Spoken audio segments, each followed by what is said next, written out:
What you need to know about celiac disease and how to manage it. Celiac disease is an autoimmune condition that affects the digestive system and can cause a variety of uncomfortable and disruptive symptoms.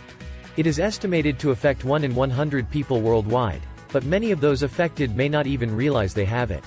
With the right knowledge and management strategies, those living with celiac disease can lead normal, healthy lives. In this video, we'll discuss the basics of celiac disease, the symptoms associated with it, and how to manage it. We'll also explore some of the most important things to know about this condition, such as what foods to avoid, lifestyle modifications that may help, and how to spot potential health complications. With the right tools, you can take control of your celiac disease and lead a full, healthy life. What is celiac disease? Celiac disease is an autoimmune condition that affects the digestive system and the immune system.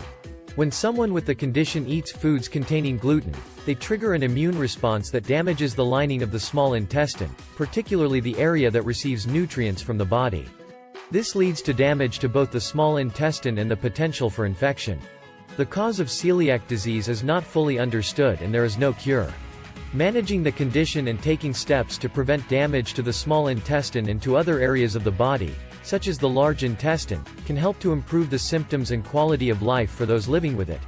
There are many different names for celiac disease, including autoimmune enteropathy with collapse and peripheral encephalopathy, autoimmune enteropathy with granulocytic and lymphocytic inflammation, autoimmune enteropathy with tissue losses, chronic small intestinal disorder, intestinal dysfunction, restriction of gluten and other anti-gliadin antibodies in the blood, wheat-associated enteropathy. Wheat-associated enteropathy. In addition to these names and terms, there are several subtypes of celiac disease. There are two main subtypes.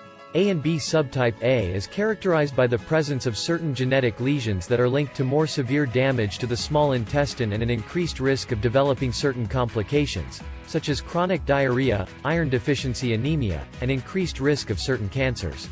Subtype B is characterized by a lack of these genetic lesions, which may be linked to less severe damage to the small intestine, a lower risk of certain complications, and a lower risk of developing certain cancers. Symptoms associated with celiac disease. There are many potential symptoms associated with celiac disease, including bloating after eating, particularly after eating a meal that contains gluten, chronic diarrhea, constipation, cramps, decreased appetite, fatigue, gas, headaches, iron deficiency, which can lead to anemia, fatigue, and weakness, nausea, stomach pain, weight loss. It is important to note that these symptoms may not occur in every person living with celiac disease. Because the body is affected by the condition, the severity of these symptoms can vary greatly between individuals. It is also important to keep in mind that the symptoms of celiac disease may be more severe in someone who has not yet been diagnosed. Diagnosing celiac disease. There are a few blood tests that can be used to determine if someone may have celiac disease. These include a biopsy of the small intestine to look for damage to the intestinal tract, a blood test that looks for antibodies to gluten, and a small intestinal biopsy to examine the intestinal lining for damage caused by celiac disease. In addition to these blood tests, people who suspect they may have celiac disease may want to consider getting an upper endoscopy. This procedure involves passing a thread through the mouth, down the esophagus, and into the stomach. This can be used to look for damage to the small intestine. The gold standard for diagnosing celiac disease is a biopsy of the small intestine. This can be used to look for damage to the intestinal lining caused by the condition, which is one of the only ways to confirm celiac disease. Foods to avoid with celiac disease.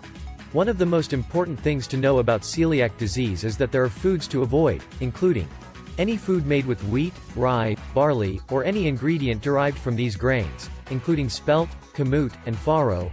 Any food made with gluten, which is found in wheat, rye, barley, spelt, kamut, and farro. Food made with wheat starch, malt flavoring in foods like beer, wine, and some spirits, which is present in malt from barley. Milling products, which are used during the production of wheat products, such as wheat bran, wheat germ, and wheat starch. Foods made with soy sauce. Foods containing derivatives official. Food made with wheat starch. You should also look closely at the ingredients in any foods you consume. If you can't determine what ingredients are in a food, you should avoid it. Lifestyle modifications to manage celiac disease.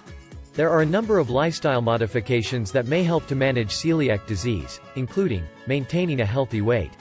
Being underweight or overweight can increase damage to the intestinal tract and make it easier for gluten to get into the body. Maintaining a healthy diet.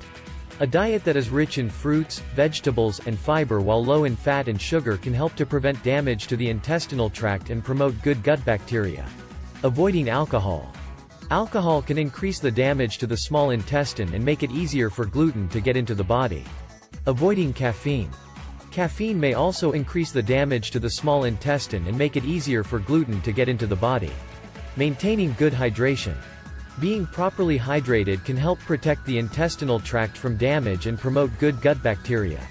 Potential health complications of celiac disease. There are a number of potential health complications associated with celiac disease, including some people will experience a breakdown in the small intestine and start to experience small intestinal bacterial overgrowth. This change in bacteria can lead to an overgrowth of harmful yeast, which can cause bloating, gas, and diarrhea. Some people may experience damage to the stomach or duodenum, which can lead to a buildup of harmful acid in the body. Some people may develop anemia, which can be caused by a low blood count, due to poor iron absorption from the small intestine. Some people may develop non-Hodgkin's lymphoma as a result of the body's immune response against gluten. Some people may develop celiac disease comorbidities, including type 1 diabetes mellitus, which occurs when the body does not properly process glucose. Some people may develop long-term complications related to poor gut bacteria, such as inflammatory bowel disease. Treatments for celiac disease. There is currently no cure for celiac disease, and no medications have been approved to prevent its development. However, people with this condition do have options for treatment. These include maintaining a healthy diet that avoids gluten, as well as taking supplements of vitamin B12 and folic acid. These nutrients support normal metabolism and may help to prevent complications. Maintaining a healthy weight. It is important for people to maintain a healthy body weight, as being underweight or overweight can make the small intestine more prone to damage. Maintaining good hydration, by drinking plenty of water. It is important to stay well hydrated to protect the small intestine from damage. Maintaining an active lifestyle. While people with celiac disease should avoid strenuous exercise, being physically active can help to protect the small intestine.